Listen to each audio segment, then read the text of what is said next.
Do you need a cell booster, whether you're camping, overlanding, or maybe you're home and you just don't have a great signal? Well, this question comes up quite a bit, and in this video, I'm going to discuss some of the pros and cons of having a cell booster, especially on an overlanding rig.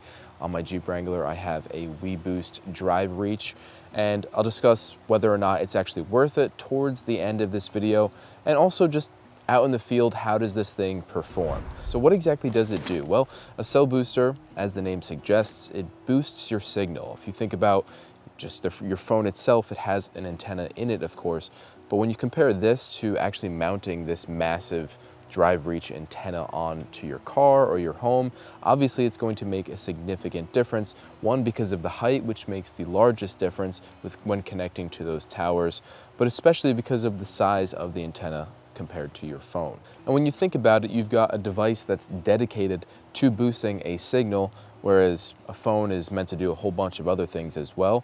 So all in all, while it won't give you signal in places where there is no towers and there is no signal as it already is, it definitely helps to boost your signal. So I've been using this WeBoost Drive Reach for 2 years now, and the reason I got it in the first place was sometimes you're out in nature and you have to work. So it's a more sustainable way to, if you're someone who's able to work remotely at times or just need to stay connected, whether you have family and you're camping separately from them at a time, you want to stay connected in whatever way you can. And I totally, sometimes I want to be completely disconnected, and that's nice because I can just turn the booster off, but having that ability is what makes all the difference. And in an age where Starlink exists, people are definitely wondering, should I go for a cell booster or Starlink? And the jury is still out on that one, and Starlink is still relatively new. However, if you have the option to go with Starlink, one, I do think it's a little bit more expensive initial costs, and also there's a monthly fee associated with that. If you are able to connect to those satellites, you're of course probably going to get significantly faster speeds. But if you're in an area like this on the East Coast here in the Vermont area, where it's heavily wooded, there's trees everywhere, especially at this campsite that I'm at, Starlink is going to have a difficult time connecting to those satellites, and a cell booster might actually be a significantly better option. It's also worth noting that WeBoost came out with an overlanding edition of their cell booster, and I actually have the semi-truck cell booster that is now 2 or 3 years old, and they came out with the overlanding edition afterwards, but they're almost exactly the same. So let's talk about some of the pros of having a cell booster.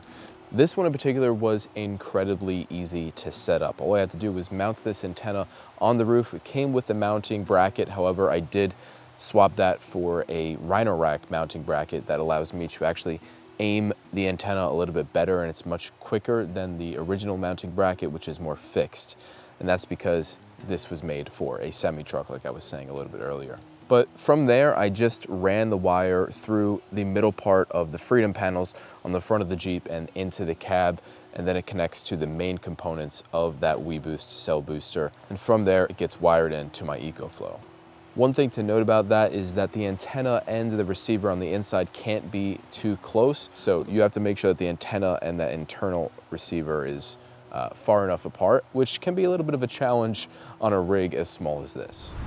All right, so I realized while I was editing, I have another pro to throw in there that's absolutely crucial, because many people are probably wondering, can you actually use this while you're in motion, while you're driving, which is probably the majority of the time when I'm using this on my overlanding rig, or if you have an RV or semi that you're throwing this on.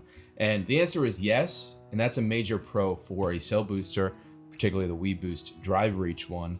And I can use it while driving, while in motion, and for the most part, it almost always gives me a boost, even while in motion. Now, out in the field, this thing has actually been incredibly impressive at times. It really varies from situation to situation, but there have been scenarios where I've had 0 bars and it's raised me to full bars. And I totally understand that it's not just the amount of bars that you have, but whether or not that service is actually working. But in almost all of those cases where the bars did increase, I was actually getting significantly better service. And as you can see, I have no service right now. Check this out. I flick the switch on. Let's see.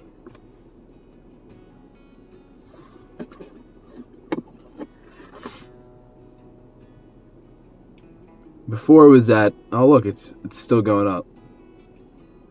From no service to nearly full bars.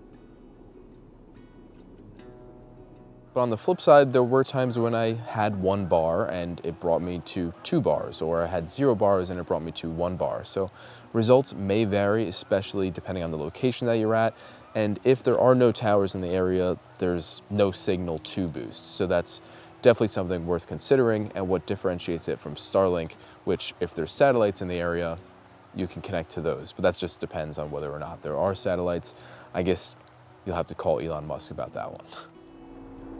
So I currently have 1 bar of LTE, and I'm gonna flick the switch on my WeBoost, and we'll see what happens.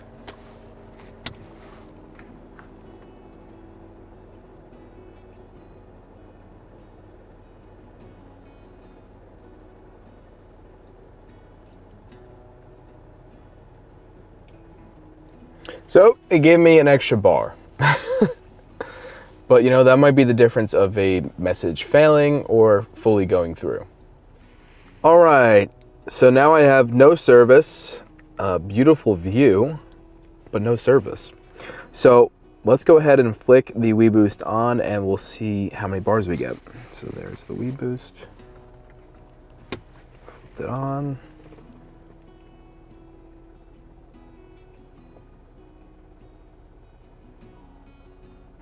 There you have it. There's actually no service at this campground or in this entire area in the Adirondacks, but once I throw on the booster, I'm able to get 2 bars, which is perfect for being able to send and receive texts, which is really all I need after all. So some of the downsides of this cell booster is, one, of course, it is a little bit on the pricier side. It isn't cheap. I got it for around $300, I believe, and I think they've gone up from there. However, if you could pick up a used one, I do think it would be a good value. Another thing to note about the WeBoost that I have is I actually changed the antenna that it comes with because it has such a short range, the one that it came with. I think it was like maybe 2 feet range from your phone, and I upgraded it to one that's more of an RV sort of antenna. That way, even if I have friends kind of hovering around the car, or if I'm in the back of the car, or just around the car in this campsite, it still will reach my phone and boosts that signal. So that's something I would recommend if you do end up picking up this one, is upgrading that internal antenna. Another big downside is the WeBoost app in particular leaves something to be desired. It's not the best app, not very intuitive. However, it is simple and straightforward and easy to follow, but I do think it could be significantly better. Using the WeBoost app, I can actually determine where the best signal is and where to point that antenna based on where those towers around me are. Another downside is a cell booster is going to be another power draw. This thing does draw a bit of power. It's not significant, but it is something worth considering if you have a smaller sized battery, and if you just maybe don't want to risk your car dying if you're plugging directly into your car. But nonetheless, it definitely has a power draw. So you can see it says no service there. And then if I go to turn on my booster, right away, 2 bars LTE. It kind of fluctuates between 1, 2, and 3 bars.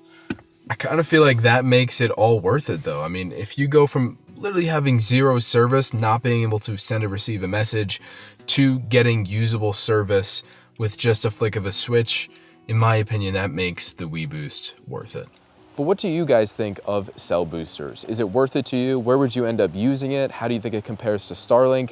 Let me know in the comments below. I would love to hear from you. If you got anything out of this video, be sure to hit that like button. And if you aren't subscribed and want to see more videos like this, definitely consider subscribing. Thank you guys so much for watching, and I'll see you out there on the road.